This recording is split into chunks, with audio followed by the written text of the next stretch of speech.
सारी गोपांगनाएं अस्थिर मन से, अक्रूर तुम बड़े क्रूर हो, हमारे प्राणधन श्री कृष्ण को कहां ले जा रहे हो, हम जी नहीं पाएंगे इनके बिना। कन्हैया समझाते हैं, अरे बाबरी हो गई हो क्या, थोड़े दिन के लिए मथुरा जा रहा हूं, जल्दी आ जाऊंगा, चिंता मत करो। जल्दी आ जाऊंगा ये तो बोल रहे हैं, लेकिन कितने दिन में आऊंगा ये नहीं बोल रहे हैं, क्योंकि भगवान भी जानते हैं जाऊंगा तो जल्दी लौटूंगा नहीं, कब मिलेंगे अब के बिछड़े खबर नहीं। गोपियों को भगवान समझाते हैं कि लौट जाओ, घर में जाओ, और घर में जाकर के अपने पतियों के चरणों की सेवा करो। ये बड़ी सुंदर कथा है।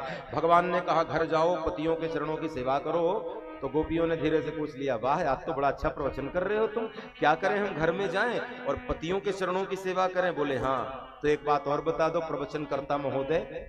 बोले क्या? कथा तो बड़ी अच्छी करते हो, घर भेज रहे हो कि पतियों के चरणों की सेवा करें ना? बोले हाँ। तो ये तो बता दो जरा, पतियों के चरणों की सेवा का फल क्या है? पति के चरणों की सेवा करेंगे तो मिलेगा क्या? कन्हैया ने कहा, पति के चरणों की सेवा करोगे तो परमात्मा की प्राप्ति हो जाएगी। गोपियों ने कहा, बहुत बढ़िया किया है आपने, उत्तर बहुत अच्छा दिया है। तो एक बात कान खोल के हमारा प्रवचन भी सुन लो, यदि पतियों के चरणों की सेवा का फल परमात्मा की प्राप्ति ही है, तो तुम परमात्मा तो हम ही मिल ही गए हो, अब दूसरा परमात्मा हमें चाहिए नहीं कि हम पतियों के चरणों की सेवा करें, क्योंकि पति की सेवा से परमात्मा मिलता है। इसका मतलब हमारी सेवा सफल हो गई, तभी तो हमें तुम मिल गए हो। अरे भगवान ने कहा, पागल मत बनो, पति परमेश्वर होता है, पति में परमेश्वर का दर्शन करो। गोपियों ने कहा, श्रीमान जी हमने मंत्र उल्टा कर दिया, आप कहते हैं पति में परमेश्वर का दर्शन करो, लेकिन हमने मंत्र बदल दिया। बोले क्या? हम पति में परमेश्वर का दर्शन नहीं, तुम परमेश्वर में पति का दर्शन करने लगी हैं। परमेश्वर में पति देखो, क्योंकि जगत पति वही है, ये संसार के पति तो कब आएंगे कब जाएंगे कोई भरोसा नहीं, पति में परमेश्वर नहीं। परमेश्वर में पति देखोगे तो जगत पति मिल जाए, फिर संसारी पतियों की क्या जरूरत है। कन्हैया ने कहा, बाबरी मत बनो, 2-4 दिन की बात है, मैं जल्दी आ जाऊंगा, जाने दो मुझे। एक गोपांगना ने कृष्ण को कहा, ठाकुर चले जाओ, हम आपको रोकेंगे नहीं, बस एक छोटा सा निवेदन है, एक छोटी सी बात है। बोले क्या? हमारा एक प्रश्न है, उसका उत्तर दे दो और फिर चले जाओ, हम बिल्कुल नहीं रोकेंगे। भगवान ने कहा, पूछो क्या प्रश्न है। एक गोपांगना कहती है, कन्हैया तो ध्यान से सुनो, एक पत्नी थी जो अपने पति से बड़ा प्रेम करती थी, और इतना प्रेम करती थी, इतना प्रेम करती थी, इतना प्रेम करती थी कि 1 मिनट भी अपने पति के बिना रह नहीं पाती थी। पति इधर उधर हो तो बेचैन हो जाती थी, इतना प्रेम करती थी अपने पति से, इतनी आसक्त थी प्रेम में, भक्ति में उसके।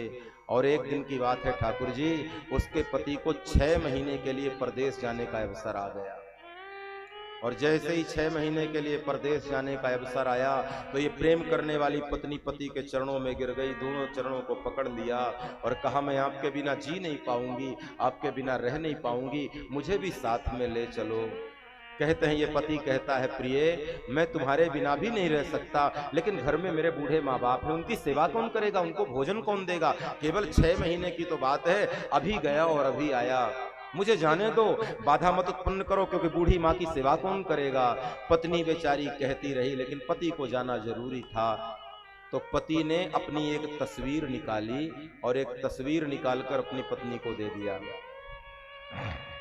और तस्वीर निकाल करके अपनी पत्नी को कहा कि सुनो, ये तस्वीर को पूजन के स्थान में रख देना, और रोज स्नान कराना, रोज तिलक लगाना, रोज भोजन कराना, और ऐसा समझना कि मैं कहीं गया ही नहीं हूं, घर में हूं, तस्वीर में ही मेरा दर्शन करना।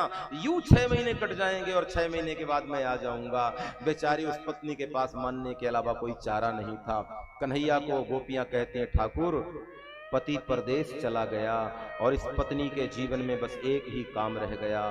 प्रातः काल उठती, पति को स्नान कराती, तस्वीर वाले पति को तिलक लगाती, उसकी आरती उतारी, फिर भोजन कराती, फिर विश्राम कराती। कन्हैया ने कहा, कहना क्या चाहती हो?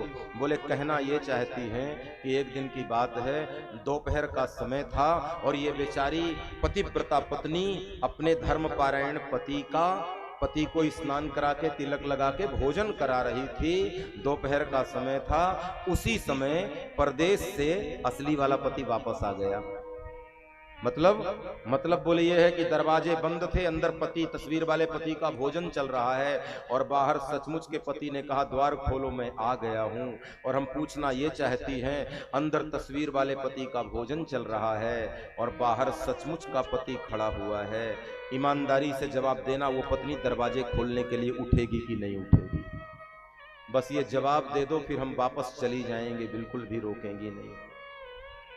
आप लोगों को क्या लगता है, दरवाजे खोलने के लिए उठेगी कि भोजन कराएगी?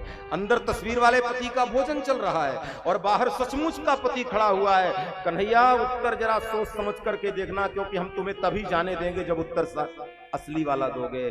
कन्हैया ने भी सोचा कि क्या मुश्किल है, मैं तो इनको अनपढ़ गवार ग्वालनी समझ रहा था, ये तो वेदांत की बातें कर गई, ये तो सिद्धांत और दर्शन की बातें कर रही हैं, इतना विवेक कहां से आ गया?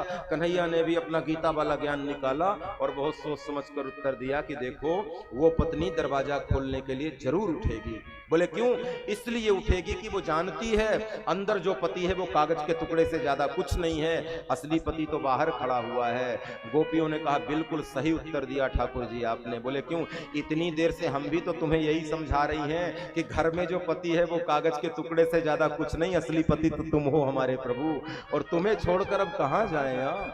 जगत पति को पाने के बाद संसार के पति में कोई रुचि होगी क्या? मीरा ने जगत पति को पाया था तो क्या फिर और किसी पति से मीरा का मोह हुआ क्या? एक बार मणि मिल जाए तो फिर कांच पर किसी की ममता होगी क्या?